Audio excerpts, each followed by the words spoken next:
Welcome back to Why Blank Lost. I'm David Bloomberg, and possibly for the first time ever, all three people on the last podcast got the prediction right. I know. Even the person who normally curses all her predictions, my co-host, Jessica Lewis. I'm so very proud of myself. Thank you for that introduction because, yes, my mother, I will say this too. My mother even messaged me, "You were all right." And I'm like, "Thank you, Mom." She's so supportive of us. So it was very, very sweet and kind. But yeah, so we'll see how I do this week. No pressure. You don't want to get too high on myself for being correct, but we'll see what happens. We'll see if I can keep this going in that direction. All right, and to help us out, as video viewers can already see, we have another special guest who would probably have told Bianca last week not to listen to her second gut. Kellyn Bechtold from Survivor Ghost Island. Hey, everybody. Happy to be here. Yeah, one gut is enough. The second, leave it behind. I was like, oh, we were off by one episode when it came to all Just the gut one. talk. I know. Well, maybe some gut talk will come up during this discussion as well. Maybe. Now, Kellen, I mentioned the season you were on, but of course, you have also had a couple seasons of your own podcast right here on RHAP, Road to Reality. Do you want to talk a little bit about that for anyone who might not be as familiar with it? Sure. And anyone who started to listen and hasn't gotten back to it, because I think the average length of those podcasts is like an hour and 45 minutes. So they are a commitment. It's a novel instead of a short article, but Road to Reality was built out of this idea that I had that CBS does all of this really great work to find all these people who have a potential winning story. Like they don't cast anyone who they can't totally tell this entire story of a winner, but some people we get to see on our TV for like 5 minutes and that's it. And yet everyone who plays Survivor has a story. Everyone is really good at storytelling for the most part. People are really good narrators. And so Road to Reality is a podcast with people who played Survivor. And it's not really about playing Survivor at all. It's about the experience of what their life story was before, what it was like going through casting, and how integrating back into quote unquote regular life after being on Survivor is. And every topic under the sun. If you're just getting started, most people say their favorite episode was with me and Dom from my season, but everyone kind of has their own favorite episode after that. So go check it out. There are 2 seasons of Road to Reality, 18 episodes, and people from all over the board who have played Survivor. So it was a dream to get to do that podcast. Yeah, that's so great. And we were talking about it a little bit before. Those are not like people don't have to worry like, oh, I missed it when it was on live. It's going to be out of time now. Those are pretty much evergreen episodes there. Yes, exactly. It's not necessarily set in today's time. I tried really hard not to do that actually. So it feels like you're sitting in a room with 2 survivors in the moment that it was happening, and the before, during, and after is of each person's life of their time in Survivor. So we may here and there like reference, because we're survivors and we can't help it, reference something that happened in the current season we were watching, of course. But for the most part, it is not time sensitive. So you can listen to those anytime. All right. Well, great. Well, you mentioned 2 survivors sitting in a room. And you have been involved in RHAP in other ways for many years. Back in 2016, you were at RHAPCon Chicago, and which was also my first RHAP event. And during a session with all the podcasters who were there, I took a photo from the stage. Now, little did I know that there would be 2 future players sitting in the front row. And of course, I've got you circled there. Jessica, do you know who else is in the front row with her there? I know it's hard to see. I should have enlarged it a bit. I don't. Who am I looking at? That is Rourke Luskin from Heroes, Healers, and Hustlers. Oh my 2 gosh. over from her. Oh, that's so crazy. Oh my gosh. And that's from 2016? Yes. Wow. And then apparently I later heard that Brandon Donlin was there too. But I haven't heard that. I yeah, didn't know but he that. didn't make it back into the room before I took that photo.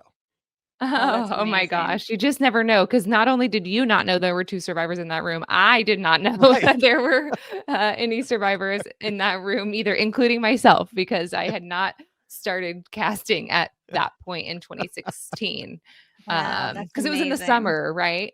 Yes, it was during the off season. Yeah, it was during the Um, summer, and I didn't start getting called until I think it was October that I got called. So just a few months. I mean, I had no idea that I would well, be sitting here one day. That's for sure. they heard you were in the front row of RHAPCon, and that's why they did it, I'm sure. Maybe that's how they got my number. I don't Yeah, know. yeah.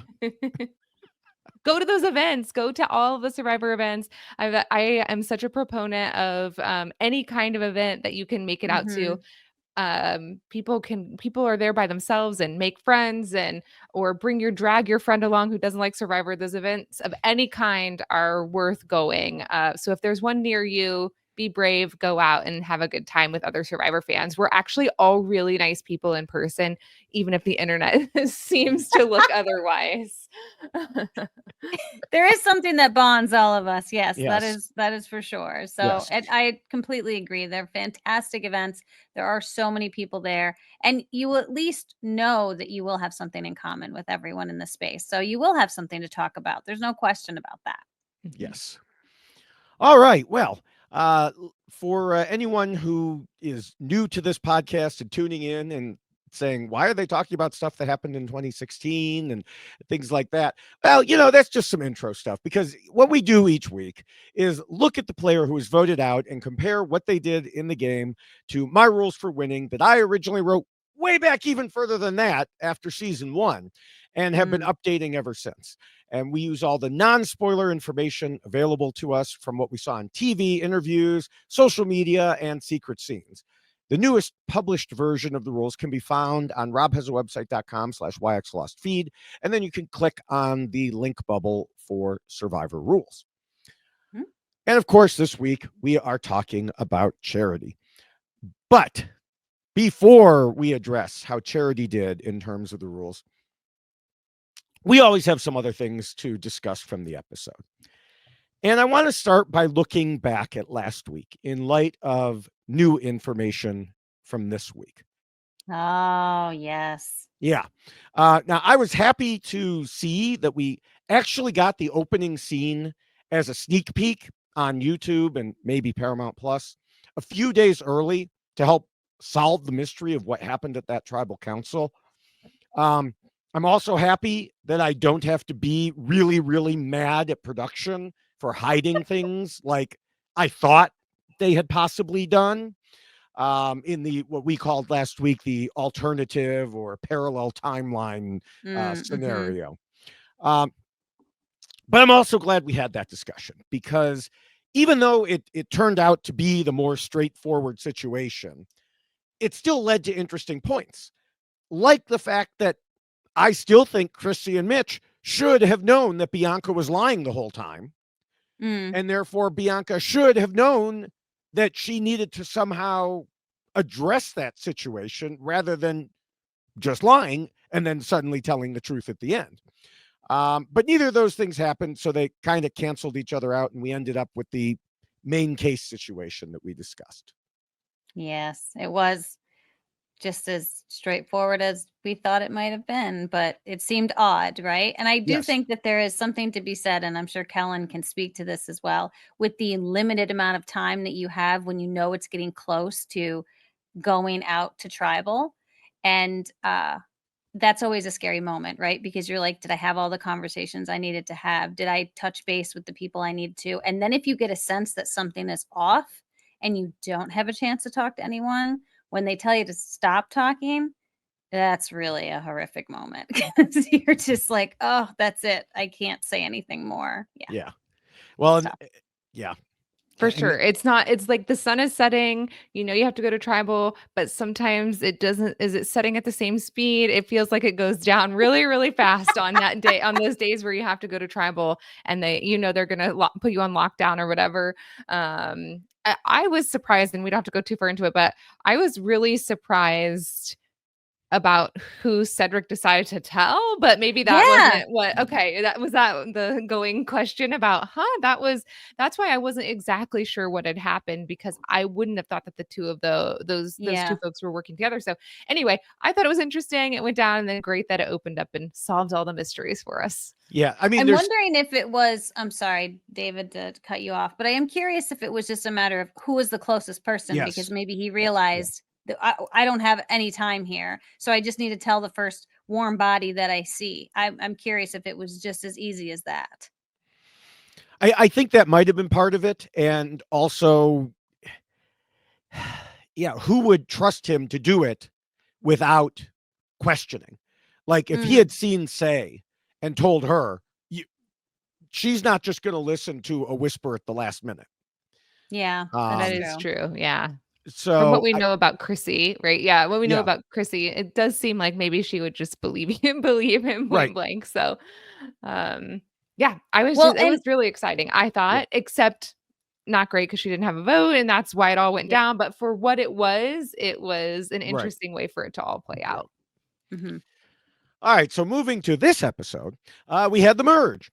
And I know there's different words for it. There's survivor limbo, and we, of course, have called it mergatory, thanks to Tiffany, misattributed to Xander because they recorded him saying it, not her. But to me, all that's gone now. It is a merge. And the only difference of it being anything else is only half the players get a feast, because there's only one player with immunity, just like a normal merge. Which was so nice. Yeah, there's no earn the merge nonsense here from Jeff, other than him still saying it. It's, it's almost back to normal, just with a bit of Jeff's added unnecessary flair. It's okay, Kellen. We do this every time. Yeah.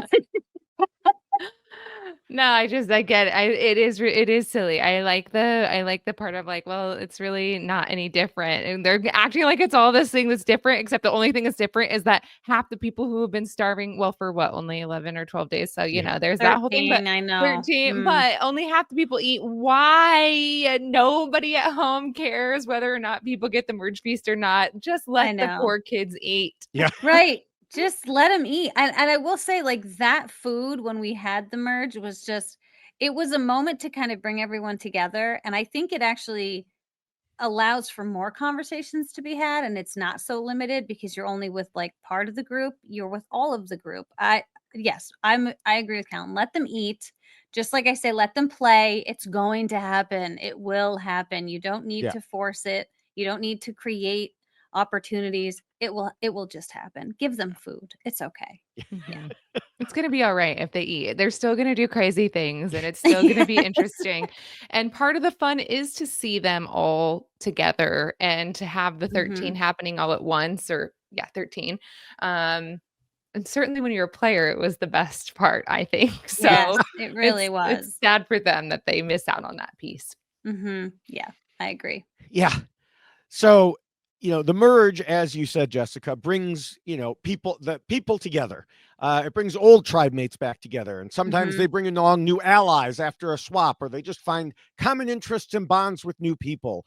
And in one situation, we had all of those happening as Eva brought her tight allies, Joe and David, together, and they realized the love they share for dairy beverages. And so they made the Milk Alliance. After Joe said he drinks a gallon a day, and David realized he was in love. Listen, so much if Got Milk doesn't jump on this, I do not know why they wouldn't. This is like an advertising moment. It's a dream. These two men, milk mustaches. Come on, really, just let's do this already. Right? I mean, it'll be fantastic. You could have them drinking milk together. I just, there's so many things here. There's so many opportunities. So please, anyone out there who's listening, you need a Got Milk ad. It's on Survivor right now. It's happening. Yeah. Oh, in the hot sun, I would feel like the last thing you would dream about out there is a big glass of milk, but you just never know what you're going to hear on Survivor. Yes. That is very fair. Very fair. Now, the thing was, as funny as that was, the milk quickly went sour and curdled when we started hearing from the three of them that they want to play an honest game with integrity, which is why I'm wearing my honesty, loyalty, integrity shirt. And making air quotes every time you say it. Yes, air quotes. You know, they have Shaheen. They have David has Kyle. Eva tells us she knows she and Joe are a threat, so they need strong, like-minded individuals to run the game. And Joe's plan is to have all the physical threats, but also loyal, honest players. And he told David he doesn't want to play backstabbing, with David agreeing. No more manipulating and being a shield. If you're a liar or a schemer or a puzzle solver, you're gone. I love that the puzzle solvers got thrown in there too. Wait for it. Yes. He I just laughed into my mic. Sorry about the audio. It's just like, like, how dare you scheme and also be smart? Yes. But and then he said, let's have a season where we put someone on the podium who deserves to be there. Now, there are a few problems here. A few. First of all, that statement about someone deserving to win is insulting to all previous winners. Sure. I'm sure he didn't intend it that way, but it is. Second, Joe, and I didn't quote this part, but Joe was acting like backstabbing was some sort of new era thing. It's literally been part of Survivor since the start. Since the season 1, it was introduced. Thank you, Richard Hatch, for inventing the game that we now all watch. Right. So yes, I'm sorry. It's been around for quite some time. Yeah. Third, this alliance already unknowingly has backstabbers and schemers in it. This shirt that I'm wearing, I should have gotten an image of the back. Although it says honesty, loyalty, integrity on the front, it says scheme and plot on the back for those who don't remember this shirt. Because where do you scheme and plot? Behind others' back. Someone at the RHAP Chicago watch party couple seasons ago, someone saw me across the room and said, I knew it was you because it said scheme and plot on the back of your shirt. And so, David, although he doesn't acknowledge it, is a backstabber and a schemer, because Charity pointed out in interviews he's been lying to her the whole time that they knew each other. And if they'd gone to tribal council, he would have voted her out. And then, of course, the other schemers are Shaheen and Kyle. And, Kyle told us in a separate confessional, he knows it's a game for $1 million and he's lied, and Camilla is his secret number one. And I was cheering for him as he added, the foundation of what Camilla and I have is built on deception. Yeah. Unfortunately, people tend to forget that Survivor is not real life, and which I think is part of the reason why viewers sometimes have a very hard time understanding or relating to players and decisions that they make, and might judge some of the things that they've done. But it is a game for $1 million. When you just look at the simplistic component of Survivor, that's what you're doing. You're playing a game for $1 million. And that requires you to do things that you would normally not do in your life every single day, like backstab people, scheme and plot. All maybe you wouldn't do that in your everyday. I used to, but Well, it's not a common occurrence for many people, right? And then, unfortunately, that does become the game of Survivor. That's what you have to do. Yeah. Do you think there's a chance that they're scheming and plotting while he's saying that, or do you think they really believe, like David? I'm thinking of David and Joe specifically. Like, I couldn't quite tell if they were genuinely believing themselves and like somehow having this like separate space of like, it doesn't count that it was Charity because he didn't actually have to do it and he really believes himself. I drink milk and I am good. Or if he is like, I'm loyal, I'm going to be loyal. My read was that they believed themselves. Oh, yeah. But maybe they're just winning Oscar-worthy performances of pretending. I'm not sure. I think they believe themselves, and that's why I was glad to see Kyle have that separate thing, because I was like, from what we know of Kyle, there's no way he's going along with this, right? Don't pretend like he is. And then they showed the extra scene. I'm like, okay, good. Whew. But I think for some of them, like for Eva. Okay, I totally understand her wanting to surround herself with honest, loyal players, considering what she said about not being Mm, able to tell when other people are lying. So, yeah, mhm, okay, absolutely makes sense. For Joe, it was pointed out to me online that his sister was the really big fan, and he's playing in her honor more than anything. mhm, So I guess it's somewhat understandable that he'd want to play like that as well. And just like he'd previously said, he would give up his own game to protect Eva. mhm, So, okay, I can see that. And yes, it also makes sense for David to want it because he's a huge physical threat, a huge obvious physical threat. He doesn't want to be taken out as the shield or whatever else. James Jones, who will be joining us here in a couple weeks, has said for years that a great strategy would be for all the big threats to get together and stay strong, like mm, Tony's lion strategy in Winners at War. The problem is someone always blinks and starts taking out the other dominoes. And, mm.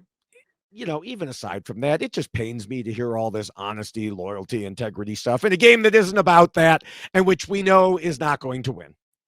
Well, but I do think there is a world in which you can have some of that in Survivor, right? Like you have to be able to find that balance where you scheme and plot, you backstab, but you also need to find that loyalty component as well.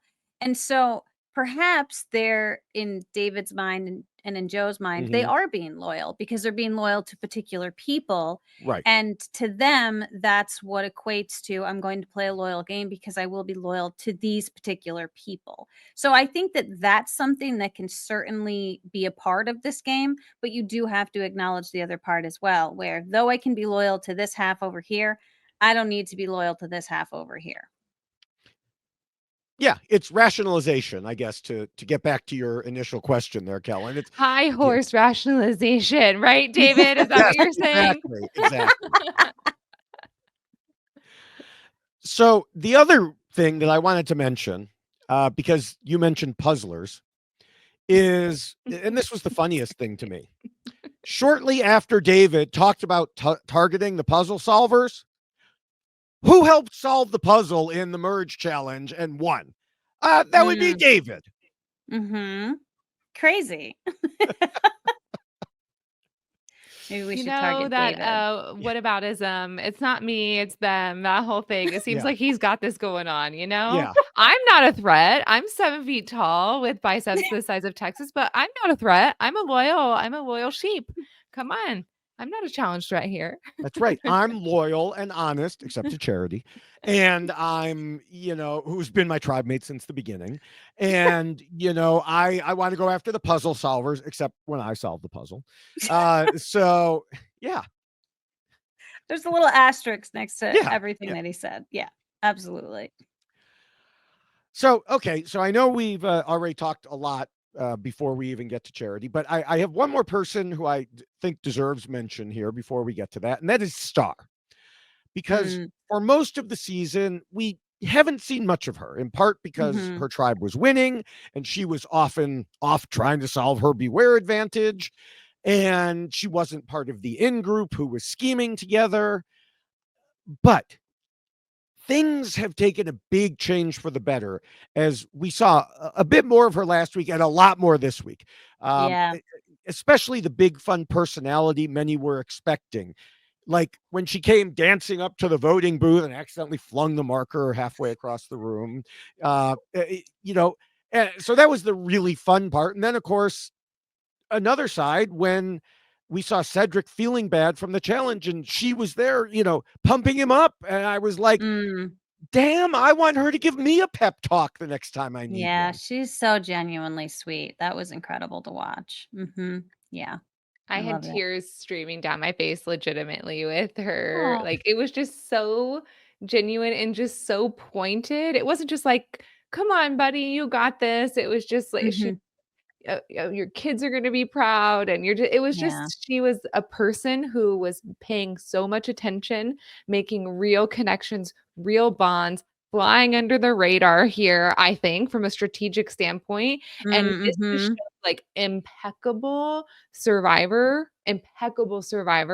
and also just beautiful story to watch and fun. Like when she was singing about like appearing to be on the beach by herself, like singing like the boats are gonna come, the boats are Yeah. gonna come, or whatever that tune was. I really, really, really fell for Star this episode. And not to go back too far, but when she decided to openly give the idol to Eva, I thought that was one of the best moves we've seen on this season so far. I hope it pays off for her in the right Yeah. way. Yeah. So yeah, that was I've already seen a number of people flipping their opinion on her, which I never Mm. had a particular opinion one way or another because we saw so little of her. I knew what I would have said if they had gone to tribal council, invited and voted her off. But now we've seen so much more of her personality that is Mm-hmm. just good. Yeah. And I think we also have to remember that was the first. I mean, it's not like she'd been on a tribe for a long time with Cedric. She was Right. brand new to him at that point. Mm-hmm. And Yeah. they'd maybe known each other for a day at that. Yeah. Yeah. So, It was great. Great moment. all right. Well, do either of you have anything or anyone else you want to discuss from the episode before we get to the rules? There's something about Mary, right? There's lots of Yeah. things about Mary. But this particular episode, did she not look like she was a superhero going underneath that mud puddle that she had to get herself through? I'm like, how did she just do that? It did not seem humanly possible. And she does everything when she's doing these challenges. The look on her face is just so much like, yeah. But like she's not celebrating for herself. She's like, of course I just did that. And I love this about Mary because you would never expect it, but it's so impressive. So I had to give her that bit of props there because that just didn't seem human. It did not seem human. She was just gliding. It was amazing. Absolutely amazing. I have worried for years and years of wanting to be on Survivor because I cannot see. I'm like -7, 7.5 contacts prescription. So I cannot see like 3 inches in front of my face. And I always had these panic thoughts of like, what am I going to do in these challenges? And I have never one time until today or till when I watched the episode and Mary turned upside down to keep her face out of the mud. I'm like, you would think I would have thought of that. So that was genius to keep her face out of the mud first and Mhm. foremost, and then to fly through like a superhero, like you said. It was really great. Plus, Mary is just freaking hilarious. I want to meet Mary Yeah. in real life. I Yes. want to be friends with her. Do I think she's going to win this game? No, I do not. But do I think that she is a good Survivor player? Yeah, she's doing great. But Yeah. she is hilarious. I love every second of Mary on her screen, and the kind of almost side by side edit of Say being like, I'm so excited to Yes. be back with Mary, and Mary like, I'm sick to my stomach to be back with Say. That was just a really funny moment. Probably not so That fun to was watch at home per fantastic. se, but it was perfect editing. Agreed. That was fantastic. That was Yes. so good. All right. Well, there were, of course, other things going on, and I'll be putting some of it in my YouTube shorts at David Bloomberg TV. But before we still get to how Charity did, we did want to mention, as always, that the rules we're about to discuss come in a shorter and much more colorful version as a Yes. poster.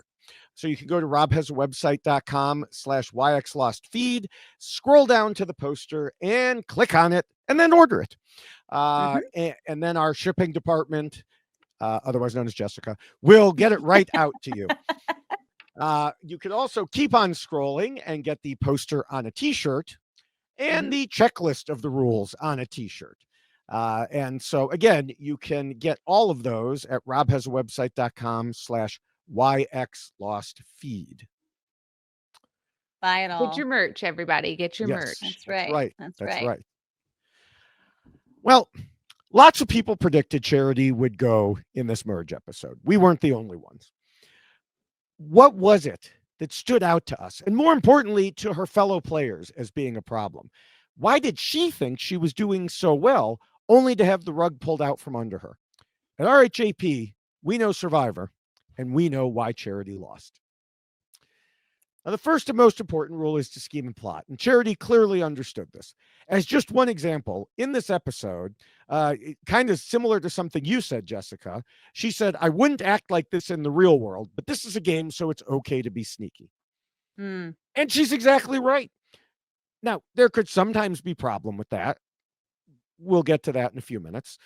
For now, suffice it to say, she knew she needed to play. And from the beginning, she felt like she was on the bottom, which she was. Unfortunately for her, that caused her to make an early move that wasn't great, where she told Camilla the two of them were on the outs and they should work together, which caused Camilla to memorably throw her right under the bus and form a new anti-Charity alliance. Now, Charity acknowledged in her interviews that it was a mistake on her part and a good game move for Camilla. What I think is fascinating is Camilla loved Charity pregame. If you go back and look at some of the things that Camilla said, she was all about Charity. So I thought, oh, look, this is lovely. They're both going to be on the same tribe. They'll connect, they'll get together. But Camilla had other plans, I guess, once the game started. And she saw like there was a little bit of blood in the water. So she was like, all right, we're gonna make sure that we keep the focus over there then.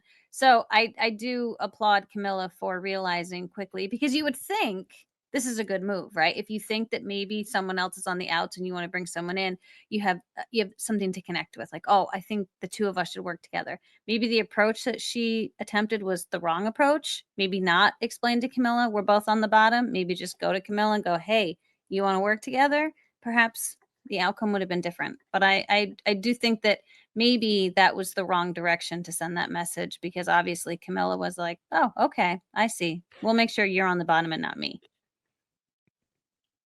Great move if that's what on Camilla's Yeah. part. Plus, Yes.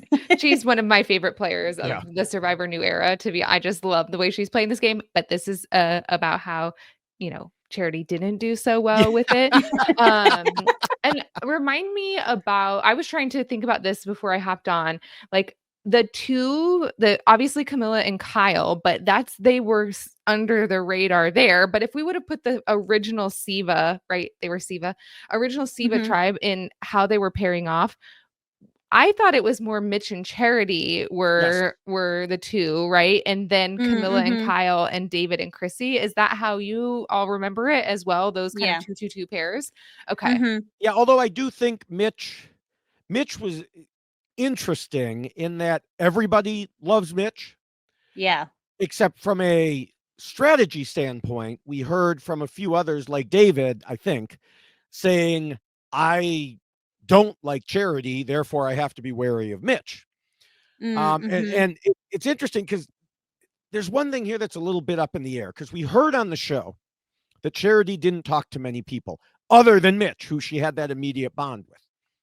And in episode 3, she said on the show, it's exciting to start playing the game, which led me to yell at my TV and on Blue Sky and other places, start?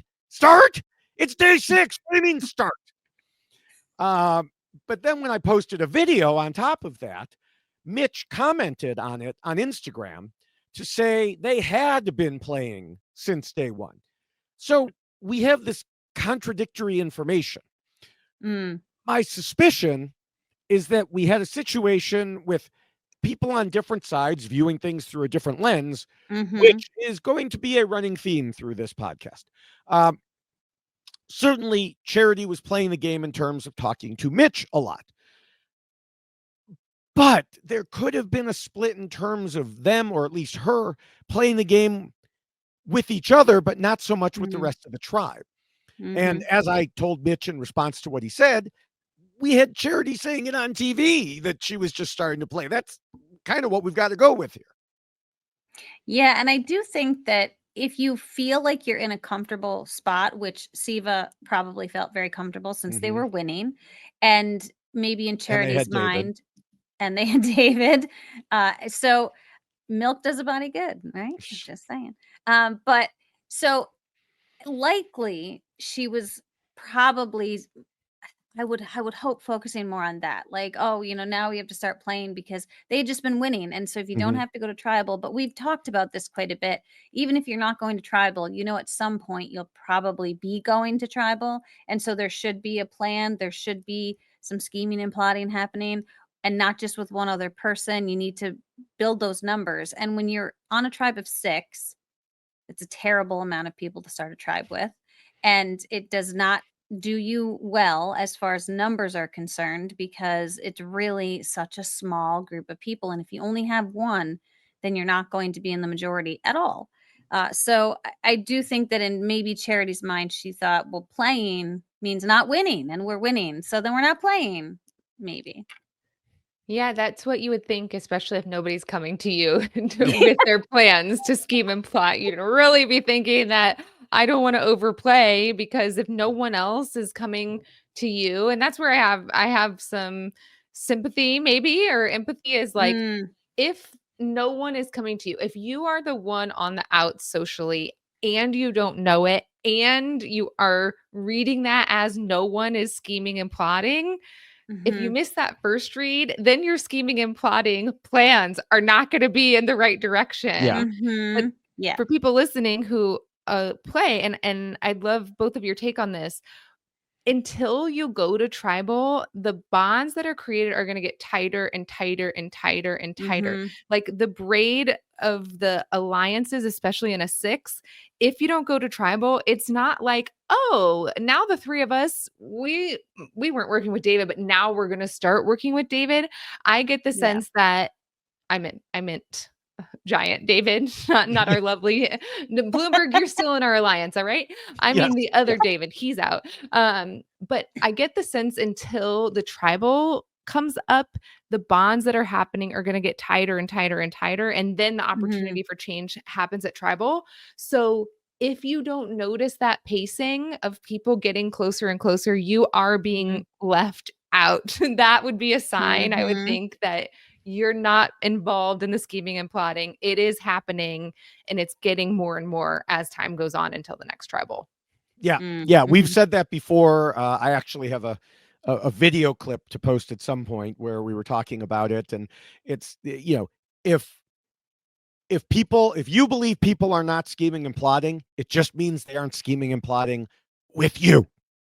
Right. And you know, that kind of leads into what you were saying about people not coming up to her. It leads into what she said in this tribal council, because she mentioned, well, there are a lot of people here and not everyone came up to me. Yeah.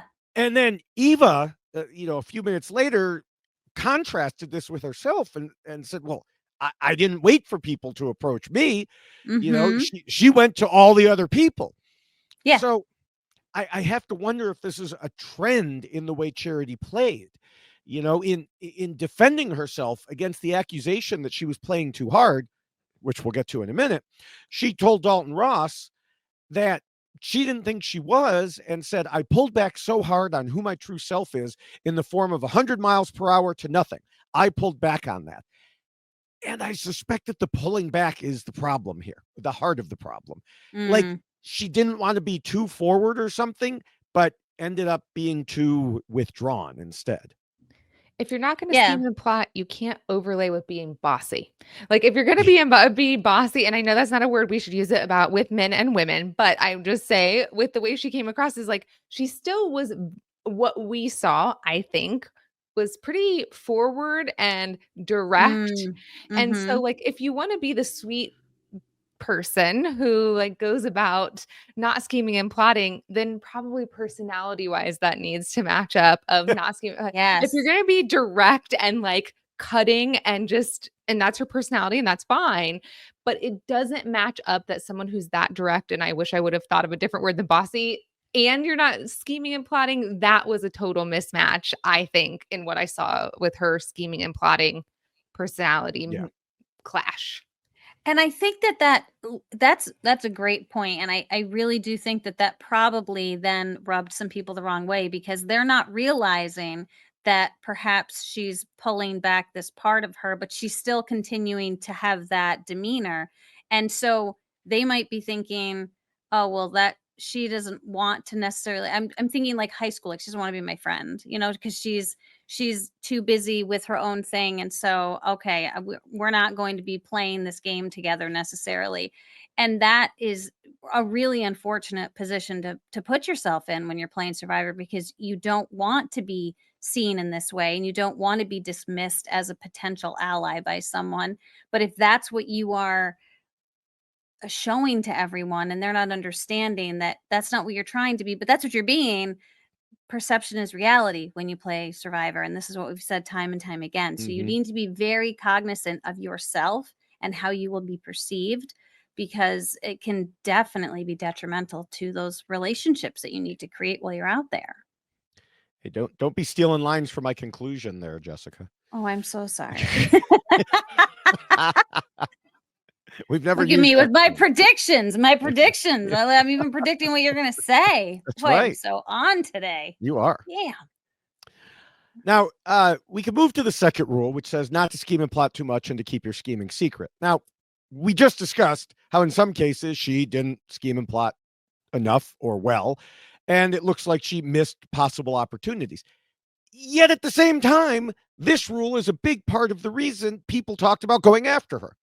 Mm-hmm. Even though she felt like she had pulled back, as I just mentioned, she also was still throwing out ideas even at the start. And maybe that's what you meant, Kellen, about being more direct in that way. Mm-hmm. Like she was the only one to question.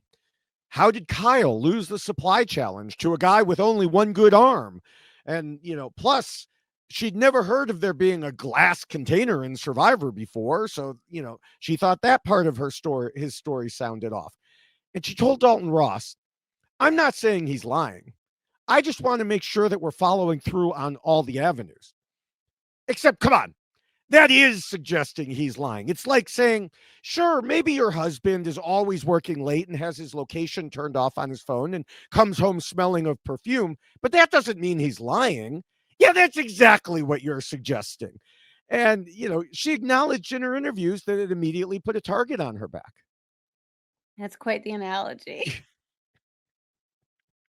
If you're gonna come across out loud that you're directing and doing these things, but then like it's like you can be meek on the outside and scheme quietly, but you cannot be boisterous on the outside and then not be scheming at all because Yeah. they're gonna Yeah. fill in the blanks with what she was doing out late at night when they're not there and what it smells like and what Yeah. she's giving that kind of vibe. So if she actually was late at work, working late every night, maybe she should have just left her location on. I think that's Yeah. where she went in the wrong direction here. Yeah. Now, in her original tribe, Charity said she probably would have been voted out if they'd gone to tribal council. And David told us at the time nobody trusts Charity. Obviously, Mitch did, but David said nobody. And Mm-hmm. he said the same thing to Eva when they swapped, adding that Charity played way too hard. Because of that, when they got swapped together, I figured if that tribe ever lost, she'd be gone there too. But she made it through until now because her tribe never had to make a decision. Mm-hmm. But it was always kind of out there, hanging in the air. Yeah. And I think this was such an interesting conclusion to this particular episode, because the two people that ended up being considered were the two that have been looming for quite some time. But the difference that we've seen is Say has continued to be saved because there are components of her game that make her trustworthy to those particular people that she's being loyal to. And so it was fascinating to see in this particular decision that there were still people continuing or willing to say is who we want to get behind and keep here. We don't feel the same way about Charity. She was really missing anyone in her corner besides maybe Mitch, whereas Say seems to have more pull in that regard. So I thought it was a very fascinating thing to watch when you're up against someone who's been voted out or voted for quite a bit, and you're the one that goes home the first time the votes come out against you. Yeah. Now, of course, once they hit this point at Merge, her name already being out there, obviously wasn't good for her. I don't think she had any inkling about it. So she just pushed onward with Shaheen saying at one point, she's playing real loud over the top. And then she made things worse by telling people they should target Eva and going so far as to tell Star she should try to get the idol back. And yes, Kellen, for those of you just listening, Kellen just face palmed, and I agree. The first part drew attention. The second part was just crazy talk. Now, even for just targeting Eva, she told Dalton Ross, it kind of felt like everybody understood that and we want to do that. But because of Eva getting to share her story, I think a lot of people were just scared to do that, to look bad when there was a very real moment that transcended the game. And then she also said they were all playing the game and didn't think they should, treat Eva differently because of that. And she listed all these different reasons, which were valid from a purely objective point of view. But she needed to pull herself back a bit and see how the others were viewing the situation. Basically, Charity should have known what the reaction would be. I predicted it last week. I mentioned that while Eva and Joe, that was a huge emotional moment and great on a human level, it would also impact the way other players think about them. And everyone would realize they need to split them up. But I said, people are going to give it a minute for that moment to fade a bit so they're not immediately eviscerated on social media. And yes, in theory, it shouldn't matter, but it does. And Charity should have known it would matter to people.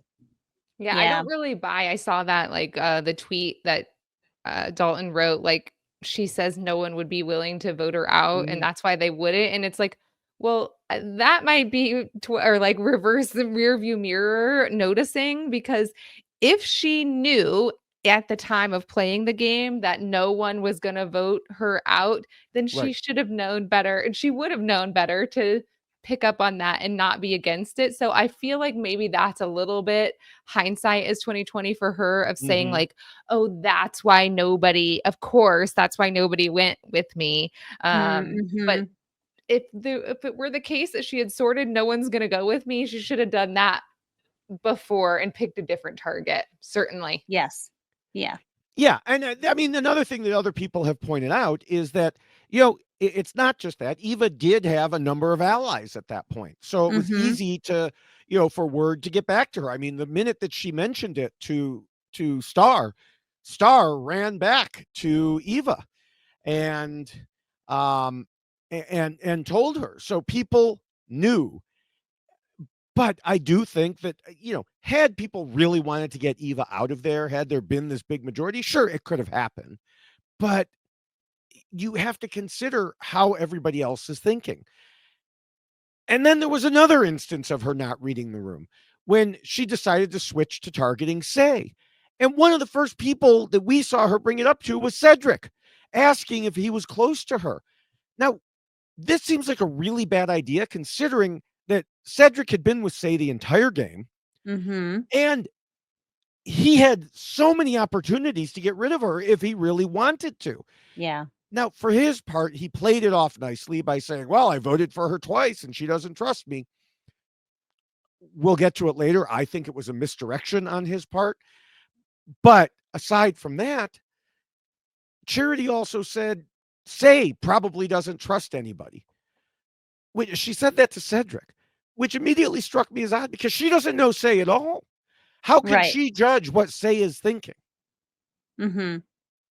Yeah, I do think that there is a whole lot of misreads going on with the decisions that she's making, because it's almost like she had this idea of like, if I project these things onto people, then they will suddenly adopt my ideas without necessarily considering that person's perspective as well. Like, you have to know your audience, and if you are coming to them with information, it's almost better to try to receive a little bit before you just start giving, and I feel like that's what she suffered from the most was, I want to tell you my ideas first without necessarily pausing to just learn where they were, like, in their headspace and what was going on. She knew nothing about Say, knew hardly anything about Cedric, and she's immediately coming to Cedric with, well, do you trust her? Do you? And as opposed to like just trying to converse and just learn some information and kind of read the room before you start immediately throwing someone under the bus. No, I agree 1,000%. Those are not the kind of questions that you should be throwing out at the merge. Do you trust the people you've been working with for the how about more if you feel like you don't know, saying, whoa, you know what? I knew. I mean, to me, the easy play here, and maybe I'm wrong, is hey, I'm Siva 6. I know that I am the sixth person that is in the Mhm. group, out of the group. I am a free number. You guys are behind. I've heard they're trying to pitch to me that they want to keep all six of us together. I'm not interested in that. Mm-hmm. No one has included me in anything. Please take me in. Please tell me what's going Yes. on. Yes. I've been left out this whole time. And that would have, checked out. That's what the rest of her tribe is probably the people who are open to it are starting to say that. So I think always stepping back on your heels at the merge. And if you Mm-hmm. do not understand and feel really tight with your group, jump ship as early as possible. Yeah, I think it goes back to what you were saying, that she was kind of trying to direct things, even though she didn't have the power to direct Or things. the Mm-hmm. information, Right, right, yeah. right. Yeah. Well, rule 3 tells players to be flexible.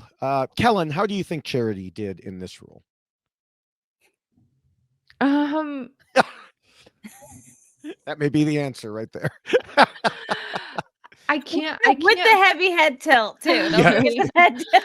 I know. It's one of those things where I know we can only say it so many times, but we're just judging the edit. We're not judging the person. And from Mm-hmm. the edit, it just looks like there was zero flexibility, malleability, immersion. Like there was just not a whole lot of leaning into being humble or asking about what's going on or seeing her space. And so Mm-hmm. I saw a lot, very much to nothing, and as far as the evidence around flexibility. But please tell me where I'm wrong and where did I miss? I don't think you were wrong. I don't think you missed much. I don't feel like she showed much flexibility either. I mean, part of it is there wasn't a whole lot of opportunity. This was her first vote. But besides that, this rule notes that you need to have, kind of like you said, Kellen, you need to have your finger on the pulse of the tribe. You need to know what's going on around you and your position. And she acknowledged she didn't really realize where she stood in her original tribe or the merged tribe until moments before they went to tribal council. Yeah. And that's when she got a vibe from Kyle and maybe a couple others. And yes, she did change her push from Eva to Say when she realized she wasn't getting anywhere on the Eva front. But it sounded like that was pretty obvious, and we already discussed she should have known it was a bad idea before even saying it. And Mm-hmm. so I again, kind of to repeat myself a bit, I just think she wasn't great at reading the room and adjusting accordingly. Yeah, I agree. All right. Well, the fourth rule tells players not to let their emotions control them. Jessica, what did you think of Charity for this one? Well, it's a little bit of a struggle on this as well because I like I think she got very caught up in wanting to be friends. And I think that's what she might have thought that Survivor was going to ultimately boil down to. One of the things that she said was about Mitch, which is, I think it's lovely that she developed such a bond with Mitch, but that she would have taken Mitch to the end knowing he was going to win because she just thought the world of him and he was the greatest person ever. And that is incredibly sweet, but that's not how you play Survivor. You don't play because you're like, oh, I love this person so much and You I'll don't let play them with win. honesty, loyalty, and integrity. Is that what you're saying? Yeah, so I feel like there was a component to this that she was definitely missing when it came to how to balance your emotions with playing a game of Survivor and keeping yourself in check. Because if there was one thing that we kept hearing was people didn't think they could trust Charity and they thought that she was doing things behind people's back, and she was like, I don't know what you're talking about. That's not what I didn't do any of that. Show me those clips. That was one thing she kept saying. Yes. Show me those clips.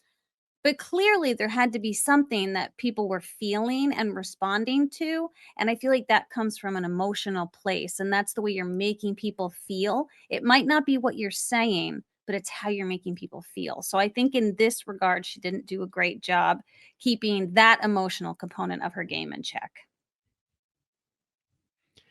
Yeah, I mean, I don't know that until you just mentioned the Mitch thing, I was going to say I didn't see any indication she was acting emotionally, but reminding me of that, yeah, that's a big blinding light there. But Mm, I think another aspect, which is related to what you were saying, is she needed to recognize that other players might mm-hmm. consider emotion in the equation. Yes, a, a player, a good player should separate their emotions from their gameplay decision. But not everyone is going to play that way. Mm-hmm. And so, like when it came to the Eva decision, some people did include emotions in that. And she needed Mm-hmm. to recognize that just because she wasn't doesn't mean no one else was. Right. And so she was doing it right, but she wasn't thinking about what the other people were doing in that regard. Mm.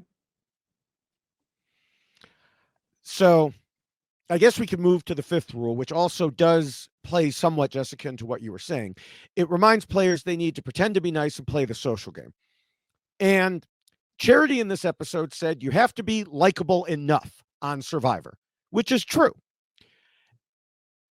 But not to be rude, was she likable enough?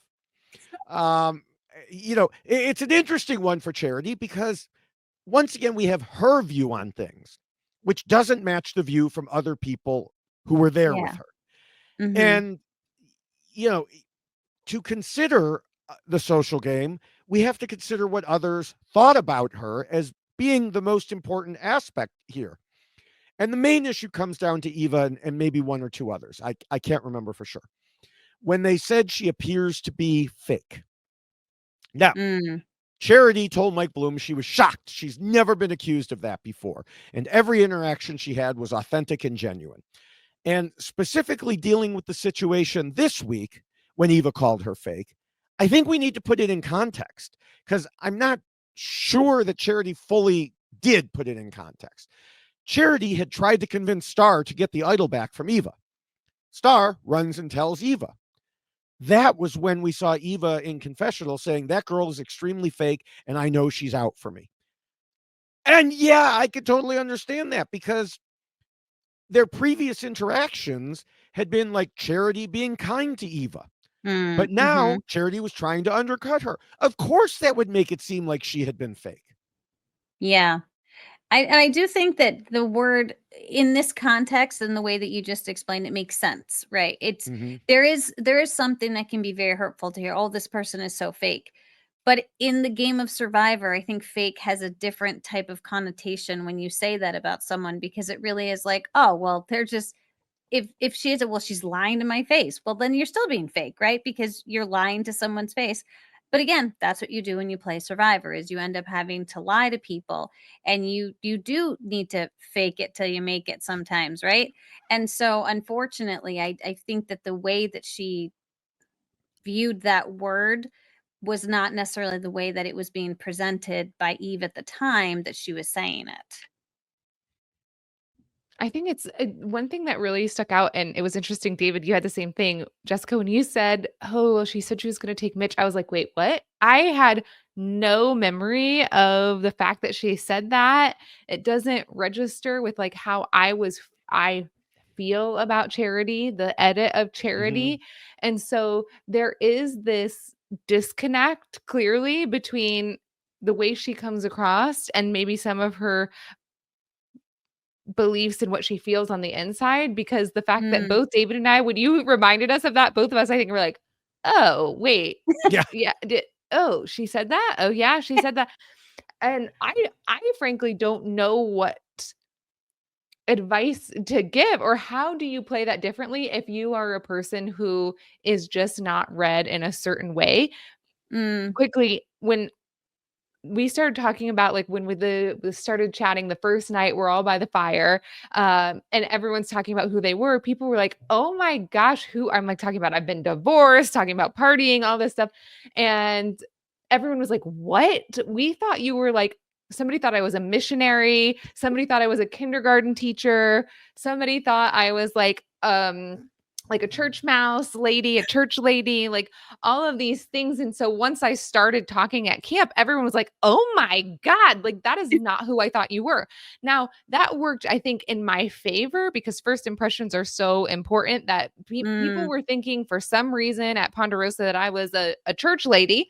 Okay, cool, kindergarten teacher. That puts me at this like footing where the way they read me was soft and then maybe I was a mm, little bit more boisterous and more out there than what they mhm, thought, and that was a disconnect, but it didn't necessarily work against me. I think it actually worked towards me, and I was able to work through that. But when if it is the case that Charity was out there to have a lovely time, was connecting with Mitch, was gonna play this social game, and she is just completely missing the bullseye, I am terrified of ever playing a game when that would be me, to, like, totally miss the mark, that people are reading me wrong. Everyone thinks mhm.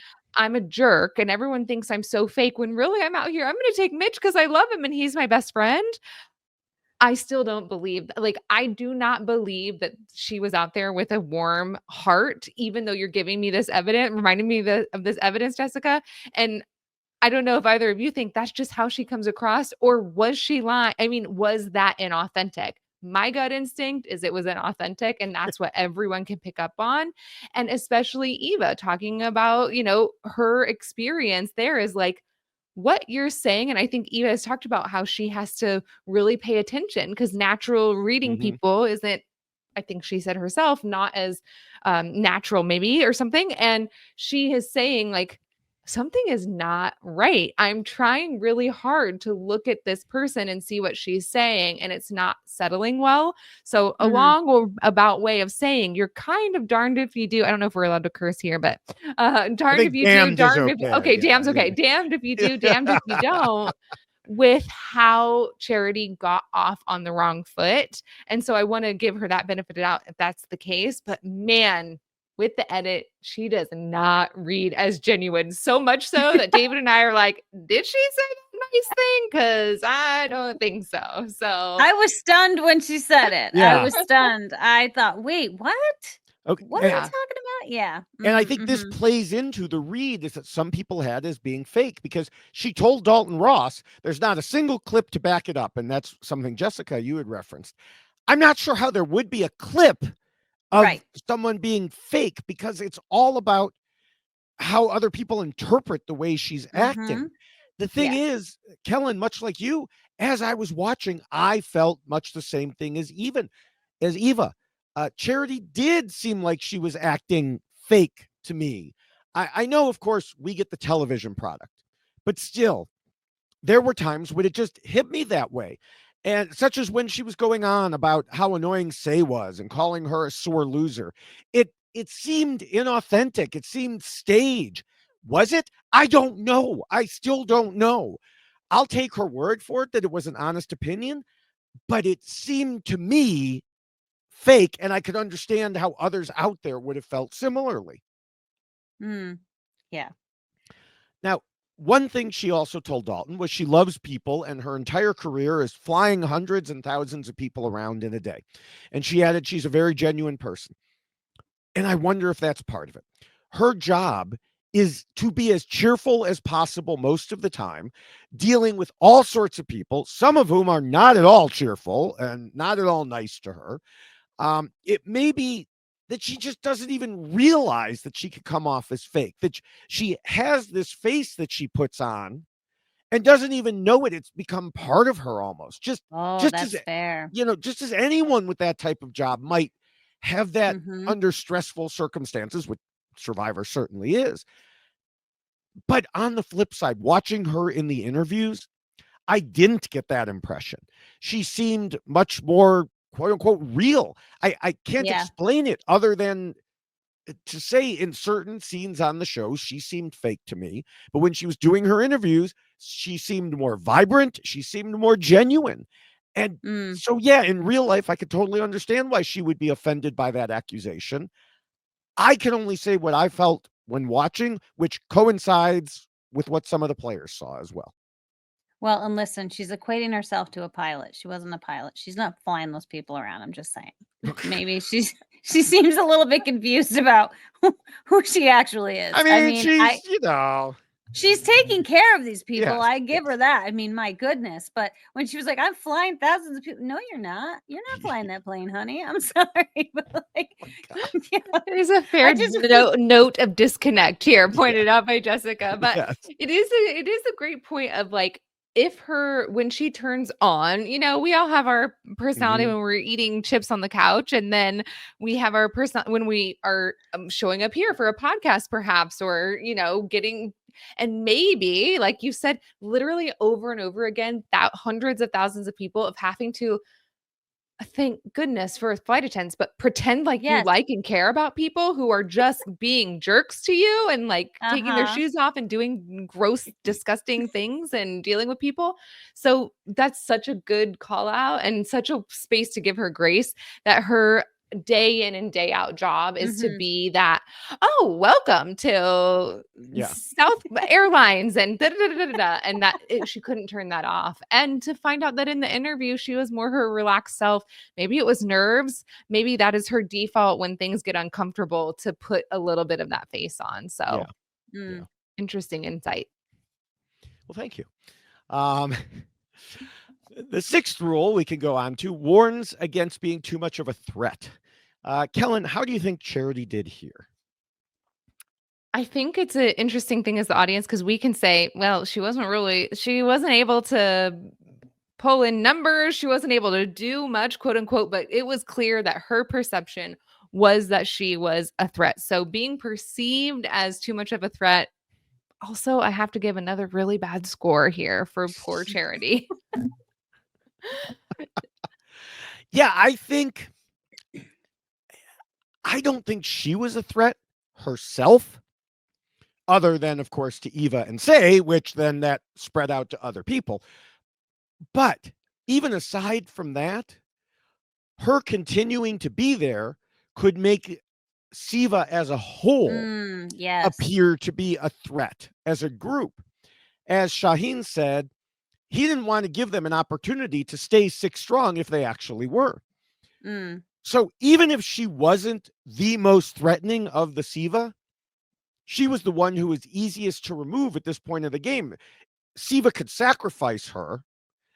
I mean, not that they did, and most of them didn't end up voting for her, but if anyone was going to be sacrificed, put her up there on the chopping block, and they're like, oh, look, we're not six anymore. You don't have to worry about us. Yeah. No, I think that makes appropriate sense considering the circumstances for sure. All right. Well, the seventh rule covers idols and advantages and game mechanics. And I think the only thing we saw on the show regarding Charity here was her trying to get Star to get the idol back from Eva, which we've already discussed. But it turns out there was a little bit more to the story of the idol. One thing we didn't see, but which Charity talked about in her interviews, was that shortly after hitting the swap camp, Star told her about the Beware advantage and gave it to her to try to solve. And Charity just held on to it and figured, quite frankly, much like some of the people on Star's original tribe, figured that if they went to tribal council, she could tell everyone else that Star had been hiding this and didn't have a vote. And, oh, boom, that would be an easy decision to get rid of Star. As much as that's kind of evil, I agree with the plan. I think it's a good plan. It's just they never ended up going to tribal council, so she never had to go through with it. I do like that evil. Don't you do a good evil laugh? I feel like you do. I don't think it. Charity has that laugh in her. No, I don't think so. But at least she was kind of working through the possibility of using that to her advantage. So we do have to give her credit there. What I'm curious though, if she wanted her, if it was given to her with the idea that she could try to solve it, did Star also give her all of the letters? Or did they go, because that's where it gets a little bit All of the confusing. what? The letters that No, she would have Star hadn't figured out the letters. Oh, so there was not That was even why That was why I think fascinating. there was a scene at some point, or maybe Thomas said in an interview or something, they thought that they or Star thought the L was a V. Okay. So And so here's my that was next throwing them question. off. Do you think that there is a possibility that the merge beach became whatever the purple is, the Laggy Beach, because she wouldn't have been able to solve that without the letters that you only would have gotten from the Laggy Beach? No, because I think all of the beaches had the same symbols and letters around. It's just that the clues had them each use it differently. I think it was very clever on the designers from Survivor to do it Okay, so that she way. would have been able to do it on Yeah. another beach. All right, I just wanted to get that. I Thank you. I mean, just needed the clarification. she would have had to go around and figure out, okay, where are the, where is each animal? Where is this? Where is that? But, Mhm. but it was actually solved on the swap beach anyway. So that was random. Oh, okay. All right. Okay, so that answers that. Thank Yeah. you. So Kellen, I didn't know if you had anything to add there before we went on to Appendix A. I don't think so. I think you guys did a great job of covering that. All right. Well, Appendix A discusses players keeping their end goals in mind when voting, and we talk about voting out the weak, then the strong, then the weak, then the strong. And yet again, we have a situation where that was determined completely by alliances, not challenge abilities. And in this case, it came down to two people who were viewed as being weak in the area of alliances, at least as far as most other players were concerned. We saw a lot of different people discussing Charity and Say. Sometimes the same people talking about voting off both of them, depending on who they were talking to and at what time the conversation was being held. Partially just because of the way things ebbed and flowed. It ended up at the result we expected, but I never would have guessed the way the votes fell out. The Siva tribe split their votes. When I say Siva tribe, the original Siva tribe. Joe voted against Charity, while Eva and Shaheen voted against Say. Mary told us she was a lot more worried about Say than Charity, but then voted Charity, and so on. There was clearly a lot going on here. Oh, clearly. I didn't know if you had more to throw in with there was clearly a lot going on. And I do think that it was interesting. The Cedric vote, I thought, was the most fascinating component. When the votes were coming out, I was like, Cedric? Who voted for Cedric? Well, you knew who it was. I have thoughts on that one. Yeah. All right. I Was just she thought just that that left was completely comical. out of it, or do you think? Well, okay, we could jump to that. I Sorry. do think, no, that's fine. I think my immediate reaction was it was a shot across the bow at him. And then I thought more about it. Oh, and what had happened after the last tribal council.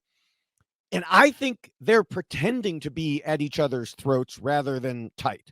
I think that they're kind of taking a Tika 3 type of situation. They're pretending to Interesting. be arguing. And that's also why Cedric told Charity, oh, yeah, she doesn't trust me. And the thing is, the two of them and Mary had discussed that just before the swap. They had said, if we go in, we can tell them, oh, we had these rough tribal councils and we don't like each other very much. But then after I thought that, Say posted on Instagram saying, yeah, I was just being petty. So I'm really not sure what to believe now, because Say is Say, and she's usually quite honest and straightforward. I don't think she's trying to mislead us on Instagram there. I do think that I'm still right about them pretending.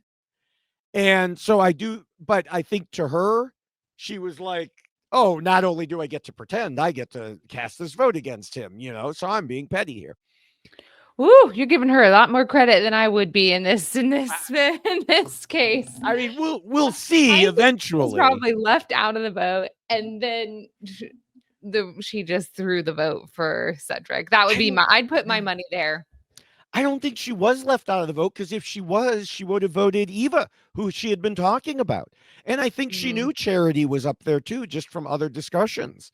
But don't you think she would have thought for like just a second that, wait a second, if Charity is the potential vote, who's the other person that people might be voting for? Well, It's and that's probably going to be me. And then you're throwing your vote I- on some random individual that you know is not going to get any other votes because you want to be petty. I don't buy that. Well, that's the thing. It was a risk for her to do that. Yeah. So one of two things: she was 100% out of the loop. But even doing that, like you said, there's no reason you would vote Cedric if you're 100% out of the loop. Yeah. The other choice is, unless you're just throwing a vote because you're petty. yes, And that's what she said. I don't Well, know. I feel like yeah. we're on the traitors here. Right, Like, right. like, I is mean- it just the obvious thing? Because who would have gone to say with the real plan? I think Cedric would have. Ooh, this will be fun to see play out. I would Yes. say absolutely not. So we are at odds here. It's just mean- going to break the tie on the Because prediction here. I mean, that's Cedric has caused a lot of ruckus this entire season. Yes.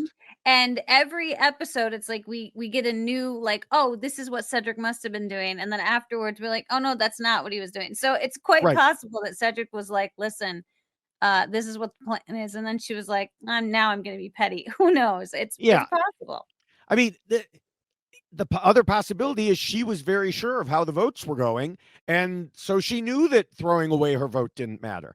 And that's the thing. Too Some close. people, I know, some people have suggested there was a vote split at work, and Rob and Christian Hubicki discussed that. It's possible, but to do a vote split, you generally need to know where every vote is going.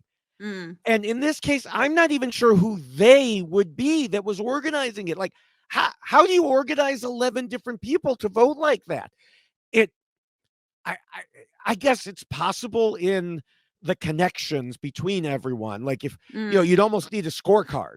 Like, okay, let's see here. I'm Eva, and I'm connected with Joe, and I'm connected with David, and they're going to vote this way. They told me, so we need to get this person over here, and Shaheen over here, and Kyle is going to do this, and Camilla is going to do that. And, then eventually you have this diagram, written in the sand or something like that of where it's all going. Or they just agreed, it's going to be one of the two. Vote however you want.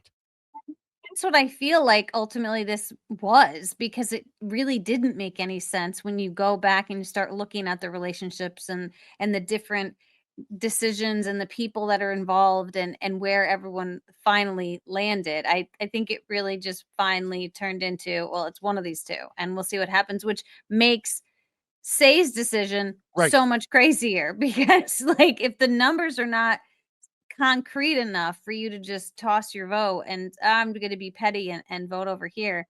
Boy, I mean, it's a 7-5. And I mean, that's just those numbers are just, not comfortable. The other possibility on the complete flip side of what I was saying is that she believed she was doomed.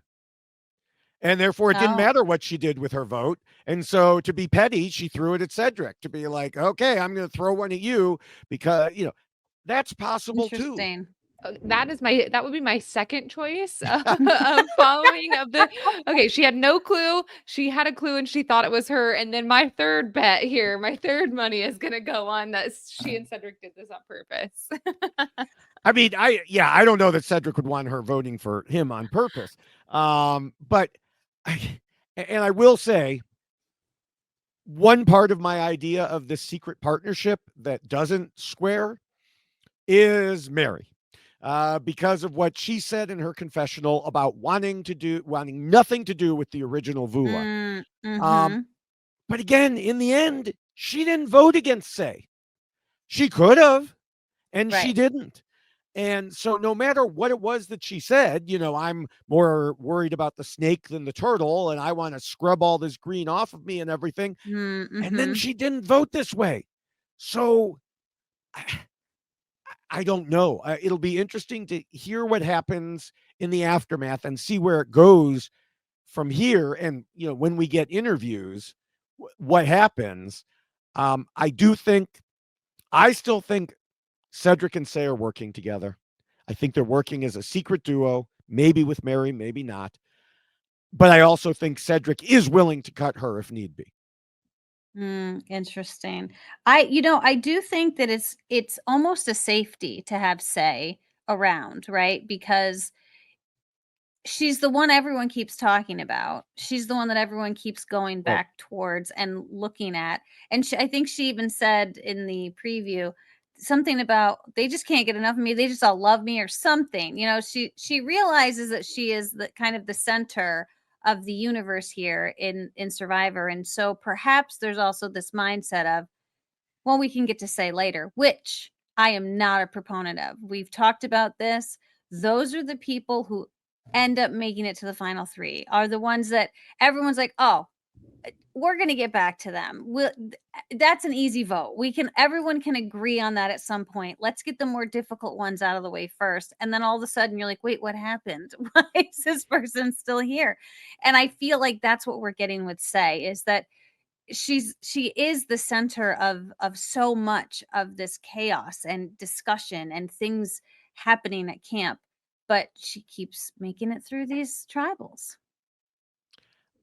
It would be interesting if she could pull together the likability factor at the end to win the money, though. Mm-hmm. I think there's a chance she could make it to the end, but I don't think that I don't see a person on here who she beats at the end with the people these are the people who are going Right. to make up the jury. And so I wonder if it's really interesting because we've been shown a very strategic player in a sense, and I've enjoyed that edit of her because I don't get the sense Yeah. that the perception of her is that she's a smart strategic player. I get the sense that the perception of her is that she's an overplaying, that she's over scheming and plotting too much, that she's too much of a obvious threat, all these things. So but you're right, sometimes they just kick the can down the road and they do that. As far as the vote split, the kind of biggest evidence I see here for the fact that there was an organized vote split is that Joe and Eva voted separately. Mm-hmm. And I can only imagine the two of them Interesting. voting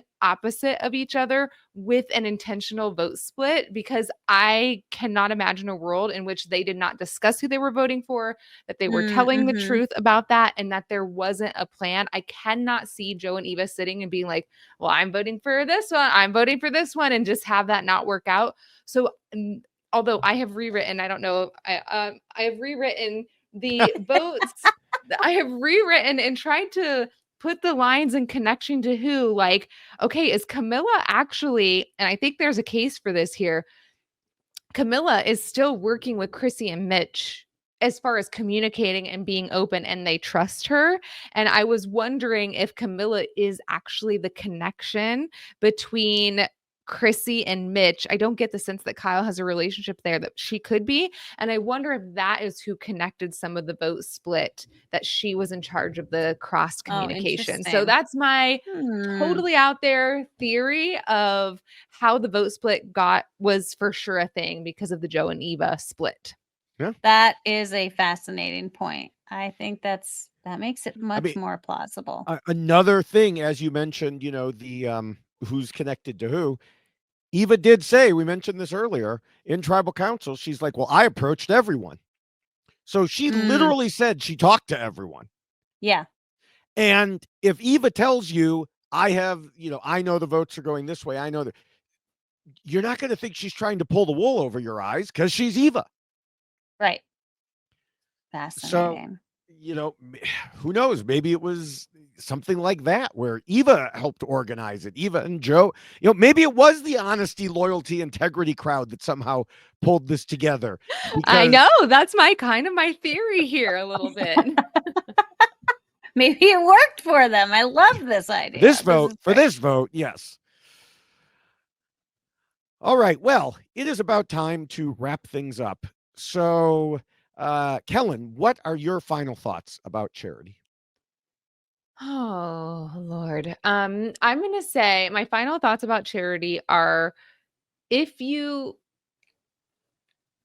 if you do not have a sense of who is working with whom, and if no one is coming to you about who is working with whom, you're in big trouble. And the moment of the chance you get to jump ship, you need to go to a different ship and have some new friends to try to start to fill you in. So I think my final thoughts are on Charity are just all of these things, all of these super smart rules of playing Survivor.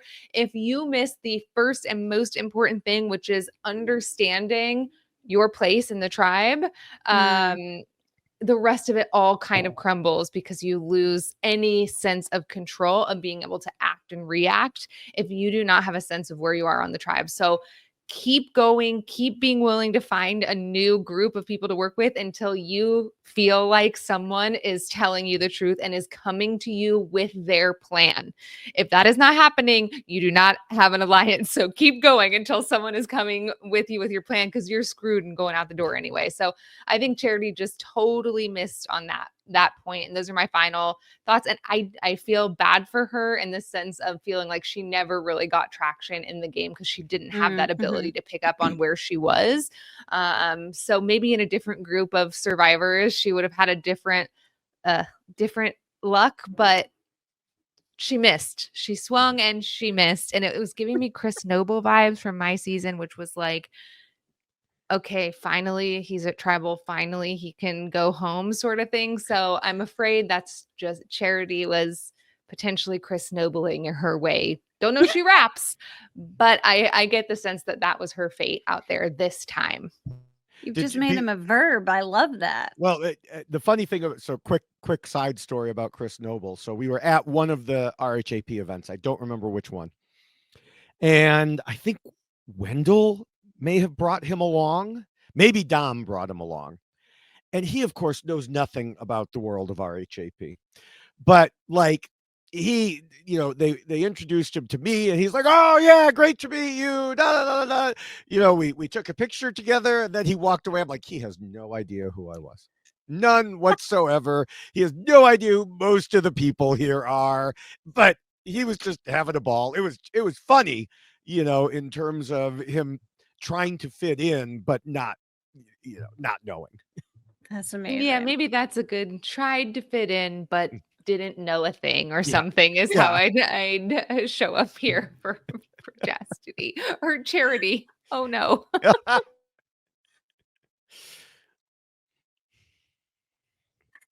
Oh my goodness. All To right. be Oh, fair, Chastity was the name of a player slash character on the Joe Schmo show, which just aired. So maybe you were watching that and confused her. Maybe. Yeah. all right. Here's my 2 cents about charity as well. And I will go back to one of these wonderful questions that she was asked pregame about what her superpower was going to be in the game. And I just love the way that she ended up describing herself. Superpower. I don't want this to sound like, oh, I'm just so great, because really, I'm not. I think I have a level of charisma that makes people comfortable. I love to bring a group together. I'm a natural born leader. Let's all rally. I will make anybody laugh, even to the point where I'm embarrassing myself, very self deprecating. That is my personality, and I think people feel comfortable with that. On the flip side, my kryptonite, speaking my mind. Sometimes my tongue will get me into trouble because I am a no BS person. And I looked at that and went, my gosh, maybe she really does understand entirely like who she is, because it's like we got both sides there, but I don't know if she fully understands how she was putting all of that on display for the people that she was playing this game with. So she seemed to have a good sense of herself, but I don't think she had a good sense of herself and how other people necessarily perceived her. If there was one thing that I recall from applying to Survivor is they asked us to ask other people like necessarily what their perceptions of us were. And so I was asking people like what how do you perceive me? How would you describe me? And that was a very like cathartic thing to kind of work through and to understand because you have this idea of who you are, but it doesn't matter if that's not how people perceive you, if that's not what they're getting from you. So she's a bit of a conundrum. And I do think that we will never truly understand Charity the way that she wants us to understand her. She's asking for the clips. She's like, bring the receipts. I want to see these things. But you said it best, David, when sometimes those can't be shown, right? We talk a lot about how someone's social game is very difficult to necessarily see on the TV. And I feel like it's the same type of thing with Charity. We saw a side of Charity that she presented to the world, much perhaps the same way she does when she is flying planes. So perhaps that's what she is putting out for people to see, but she's not understanding how it makes people feel. And unfortunately for Charity, that is a huge part of this game is how you make people feel matters so much to that person. And that's what decisions can be made about in this game is I just don't really, I'm not jiving with this person. I'm not feeling it. Therefore, I can't trust this person. Therefore, I can't play this game with this person. Therefore, this person has to go home. So unfortunately, we did not get to see Charity in the form that I think she wanted everyone to see her in. And that is my humble opinion as to why Charity lost. All right. Well, as much as we and others predicted that Charity would go in this vote, I still think there were some interesting differences in viewpoints between her and the other players, as you just indicated, Jessica. And I think it was the overall root of the problem. Charity didn't feel like she was playing too hard, either early on or then as the game progressed. But we heard from multiple different people who knew her at multiple different stages of the game that it was exactly what they thought. Charity couldn't believe that people were calling her fake. And yet again, we heard it from people along the way. And as I discussed, I felt it myself. Plus, I heard similar thoughts from some people on social media. Charity thought that she and David were on good terms, but David would have served her up on a platter to be voted out if the swap tribe had to go to tribal council. Many times we have talked on this podcast about perception being reality. Charity's perceptions were that she was doing fine when she was out of her original tribe and that she could even go back to them at the merge. Charity's perception was that everyone should see what a threat Eva was, and they would all think completely objectively about the game and exclude all other influences. Charity's perception was that she had good, genuine relationships with people. But all of these perceptions were different in at least some ways from those of others in the game. She was never on good terms with some in her original tribe and swap tribe. People didn't all think like she did when it came to Eva, and they didn't believe she was being genuine. It has to be difficult for her to realize all of this, and I think some of it is still settling in as she's watching. Though I'm happy that it sounds like she now has pretty good relationships with them all. The problem was that in the moments of the game, she just never had a solid read on where she stood or what other people thought. That led to her making mistakes in her moves, which only further exacerbated the issues the people saw. She was already on the outs, and then she made things worse for herself. And that is why Charity lost. There we are. Yes. All right. Well, before we get to predictions for next episode, I do want to let everyone know that next week we are happy to have Heidi Lagares Greenblatt returning as our guest once again. And little did she know when she agreed to do this that we would have two people to talk about, which we'll get to in a minute here. Yes, we will. We also want to remind people that the rules we just discussed can be seen and obtained by any of you in a poster form or a poster on a t-shirt form or a checklist on a t-shirt form. So again, go to robhasawebsite.com/yxlostfeed to find all of that. So Kellen, where can people reach you if they want to reach out to you to talk to you about anything? Yes. So, well, the old lady way, you can always email me at I thought you were going to say survivorkellen@gmail.com. send you a letter, I the old am lady most way. likely to respond and have the ability to respond to email, survivorkellen@gmail.com. Also, I am on Instagram at the Kellen B, TikTok and Twitter and Blue Sky, all at the Kellen B. And my business is called The Out Beyond, and you can go to theoutbeyond.com. My new temporary landing page just launched today.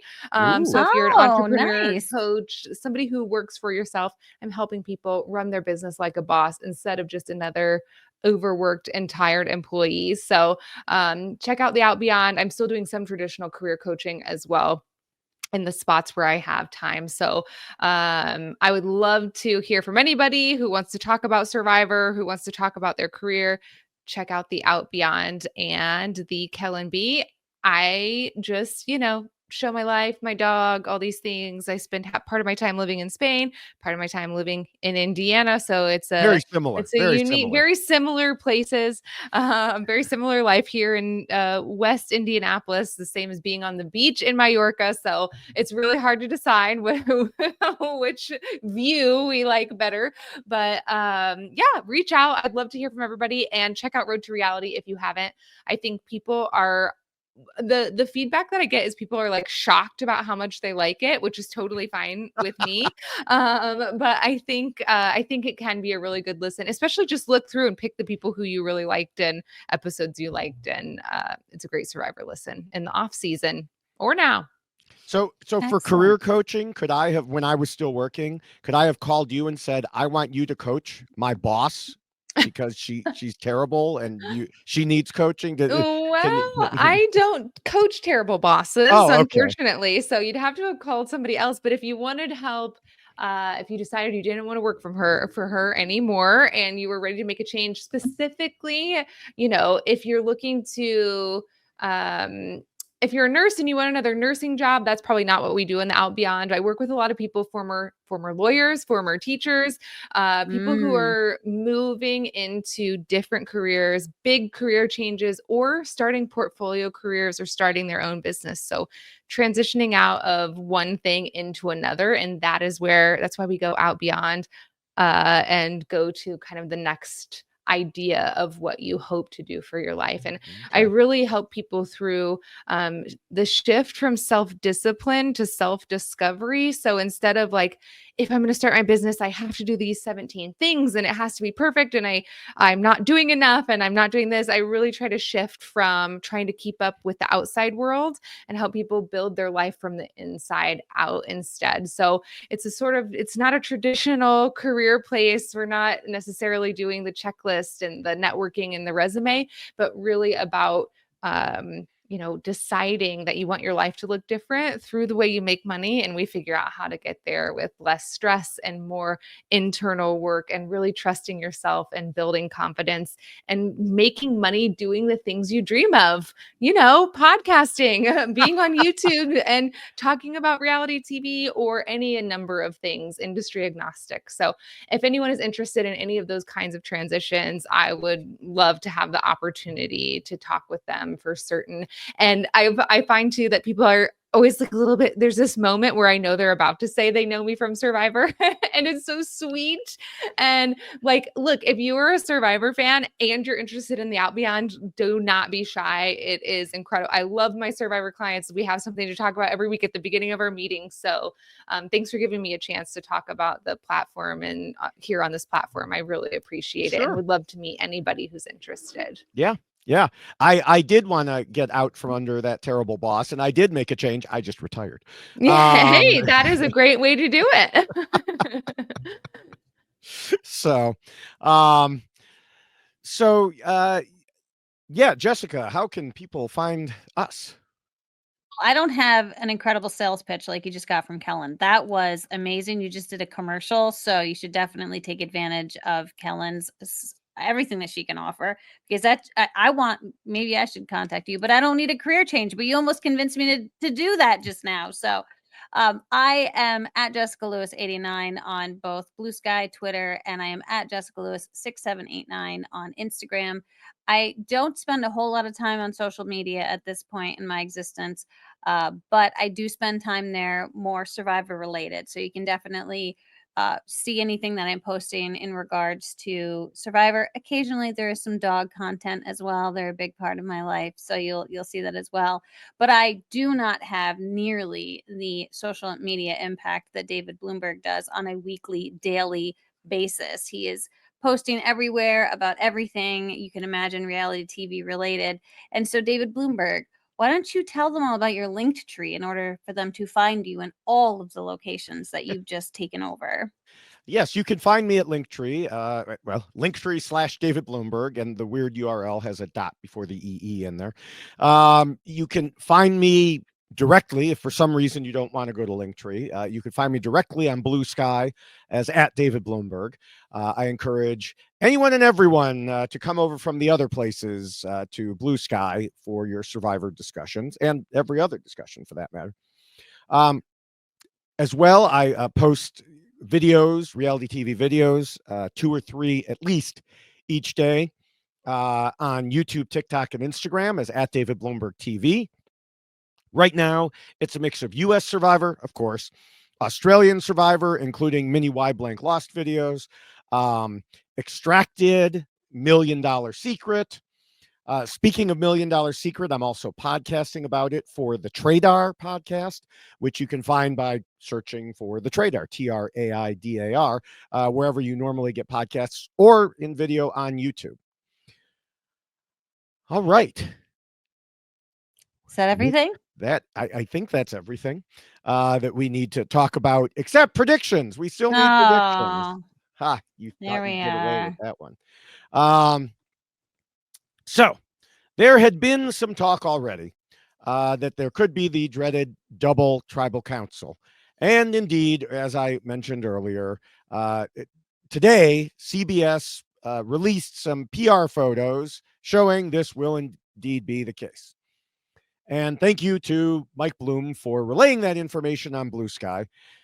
And in fact, for whatever reason they decided to do this, CBS released photos showing who will be on each group for the split. Mm-hmm. So, anyone who is particularly spoiler averse, you really want to be surprised by how this all works out. Skip ahead a few minutes more towards the end of the podcast where, once we're done with these predictions. Otherwise, stick around and we're going to figure this out. All right. So, the groups will be Chrissy, Eva, Joe, Mitch, Say, and Star in one of them. Cedric, David, Camilla, Kyle, Mary, and Shaheen in the other. So let's start with the first group. We saw in the preview that Say says, these people are obsessed with me.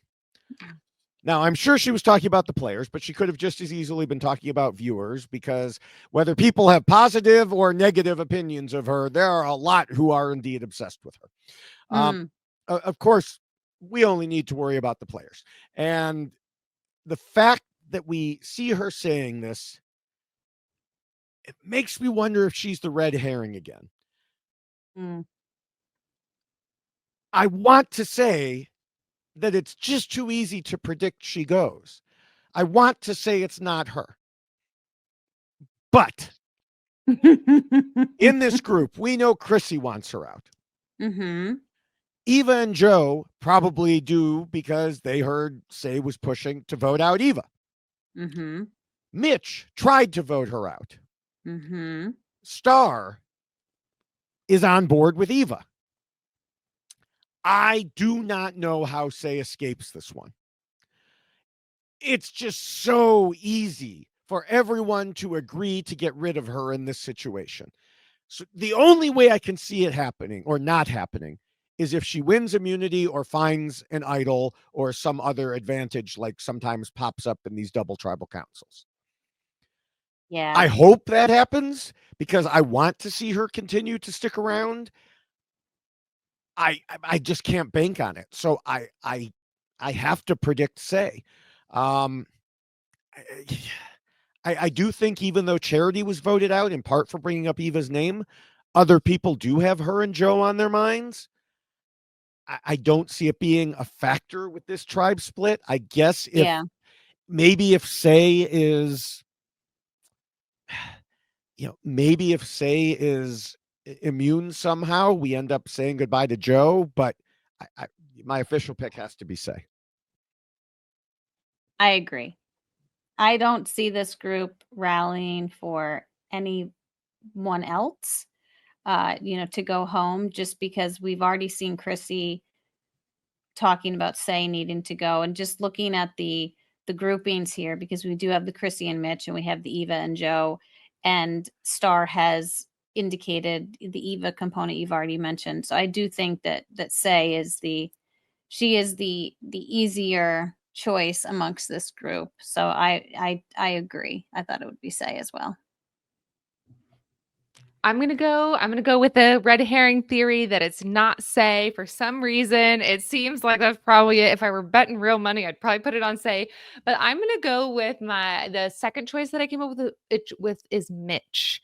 Ooh. I think Mitch might be in trouble because he was seen as a pair with Charity, which I guess in some ways makes him a free agent. But I'm just wondering if he's not building the connections necessarily Mm, with an alliance, specifically because he looked shocked at the tribal, and True. he was left out of the news of the tribal before that he was also at as well. So if I look at evidence of people who the person here who doesn't really have his claws in the sand of what is happening, I'm going to say that Mitch actually is the one who gets sent home here in this tribe. That's a good one. That's a interesting. good one, I That have is to good. say. Yeah. I would be sad. I would love a Mitch Yes. win, but I just don't think he's in a good place of really understanding what's happening in the game. And if he's just because I don't know what's going on with him and Chrissy, but there seems to be zero connection there, which means Say might be able to pull in the Chrissy vote, and she just needs one more to get it to go Especially if towards she's Mitch. So, immune. If somehow she yeah. becomes immune and they're looking for Oh, someone yeah. else, yeah, you could definitely, as much as Say accepted his apology and gave him a hug and said, "Oh, it's part of the game." Say told us earlier, That's "I right. pretend not to hold a grudge, but I hold a grudge." Yeah, there's a Yeah. chance that Mitch is taking the heat here, Yeah. especially because he doesn't have what we see a close alliance, but he is very well liked across everybody. And Mhm. so I do think that would mean that Ooh. he comes across as a threat as a winner potential because he would pull a ton of votes at the end. So I'll go with Mitch. Yeah, I think if you were going first, I would have jumped onto your theory, but I already gave mine, so I'll stick with it. Um, all right. Well, moving to the second group, another part of the preview had Kyle and Camilla as the most undercover duo, which I think they are. And Camilla says they're going to frame Shaheen. All three of them are in the same group. So I presume that they're going to target either someone that David doesn't want to go after or David himself. And then they'll claim to others in the Chocolate Milk Alliance that Shaheen was the one who flipped. Now, if David doesn't have immunity, it would be a golden opportunity to get rid of him and break up that honesty, loyalty, integrity milk alliance. Um, and also looking at the other people, I can't really see anyone else in the group that David would want to ensure stays, but Kyle would want to leave while framing Shaheen. So I think David is going to be enjoying all the milk that he can at Ponderosa. Wow. Oh, goodness. Oh, I don't like that. You know who likes it less? Liz from last week. So, She a David fan, Oh, she was enjoying definitely She's a David fan. She Yeah. is a big David fan. See, I'm gonna, you know what? I'm going with gut, okay? Because we talked about the first gut, and my first gut when I looked at this group, for whatever reason, Cedric just jumped out at me. And I just he's been such an interesting player up to this point with his what's been happening at tribal councils and his involvement in what's ensued at basically all of them, I feel like at this point. But there was just something about Cedric that just, I don't know, just I looked at this grouping and I just thought Cedric. So I'm just saying Cedric. I'm going to go with my gut, and that's what I'm going to say, Cedric. All right, so we know Cedric's safe. That means Say is safe too. So Mitch is probably the one that's Yeah, going to be walking yeah. out the door. So we see what's happening. I have to say again here, my first instinct was David as well. I thought that he's going to earn his honesty, integrity, and loyalty ticket to Ponderosa. But I also think that there's a good chance that he wins immunity and is going to keep himself safe. And so Especially with if there's a that, puzzle. especially those puzzle people, they don't deserve anything around here. They do not get their glass of milk at the end. Especially the milk. I No know. milk. So I am actually going to go what may seem out of left field here and choose Mary. I think Ooh. that the Camilla Kyle Shaheen bond is too strong, that David is going to be like that. Kyle thinks that protecting David is actually a good screen for him, and that Cedric is not is getting goaded, like not in the good way, in the gonna get taken to the end way. And so that leaves Mary without any people here. And so she is the one who gets sent home next week. Okay. Double I mean, M's. yeah, Mitch and Mary are my final votes here. Yeah, it definitely could be that, that one phrase that we saw was a red herring, but because it wasn't specific, because it was just an out of context phrase, I thought, maybe it's legit. We will It'll be find out. interesting. I would be surprised, and it would be really fun to see Camilla and Kyle turn on the Shaheen situation here on that 4. That would seem brutal early. I mean, if they do that now, that's going to be a really fun thing to watch. I have actually loved watching Kyle and Shaheen play. To me, I think I wrote that they were I wrote the article for RHAP newsletter a couple weeks ago, and they were in the best position at that time, and they still are, Kyle and Shaheen and Camilla. But it would be fascinating to me if they turn on Shaheen at this point. So, it's exciting to see what happens. Although I don't like the split tribal, but if we have the split tribal, we're gonna go for it, and it'll be exciting to see what happens. All right. Well, as we wrap up, I want to encourage people to check out the RHAP patron program at robhasawebsite.com/patron. You can get access to all the special podcasts that are put out just for patrons. Plus, of course, the Facebook group and Discord. And you can support shows like ours and everything on the network by becoming a patron at robhasawebsite.com/patron. One other thing I forgot to mention, the shirt that I am wearing is available. It is an RHAP t-shirt. So if you go to our robhasawebsite.com/yxlost feed, you can't get a direct link there, but if you click on either of the other 2 t-shirts, you can look around the site and find it. So, it's like I said, it's got this on the front and Scheme and Plot on the back, if you're interested in that.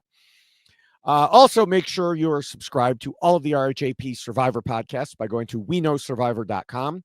You can see all the various Survivor podcasts, select your podcast service to subscribe if you're not already, and you get all the great content like us, the Know-It-Alls, the B&B, Survivor Global, and much more. All right. So can I thank people now, David? Excellent. So we do want to thank everyone at RHAP, particularly Scott, Jess, and Doug, for the incredible work that you do, making all of the content that David just referenced possible. The editing, the artwork, everything that is put together is just so amazing, and you should definitely support RHAP and all of the programming that is put forth. We also want to thank Will from America for the theme song that was created for the audio version of this podcast. Thank you, Will. It's very catchy. It's a great little tune. And Kellen, thank you so much for joining us. This has been lovely, and your insights have been amazing.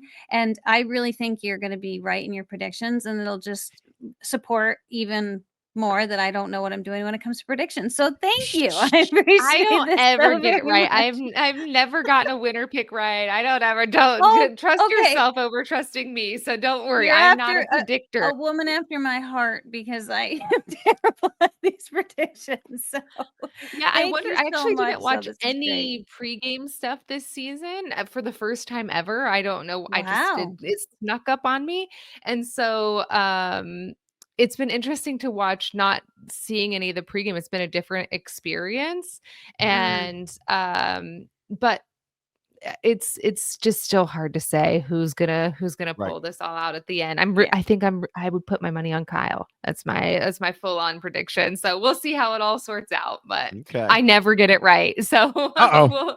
we'll see what happens. All right. Well, yes. Let me add to what Jessica said. Thank you very much. This has been a long time coming. We were in the same room before, but I don't even know that we talked to each other back then. And fun fact, which I did not know, I wore those shoes out on the island. The sandals that I have on right Ah, there were my in-game sandals. So it was all there. And wow, do we all look very 2016 with our capris and my whatever cardigan I have going on there. That was a while ago, folks. it was. It It was. was. Thank you both so much for having me. And yes, everyone support RHAP. It's such an amazing community that we all get to do this together and it creates this fun. And actually, if you want to learn more about the community, I interviewed Rob on Road to Ooh, Reality, yes. and you can hear about the entire creation of RHAP, how this all came to be. And it is super cool to hear how this all was created by Rob Sesternino. So thanks to you Nice. both and letting me be here and talk about Survivor. There's just nothing else I would rather do. And I'm still a fan after all these years. So thanks for letting me be here. All right. Well, thank you again. Thank you, Jessica, of course.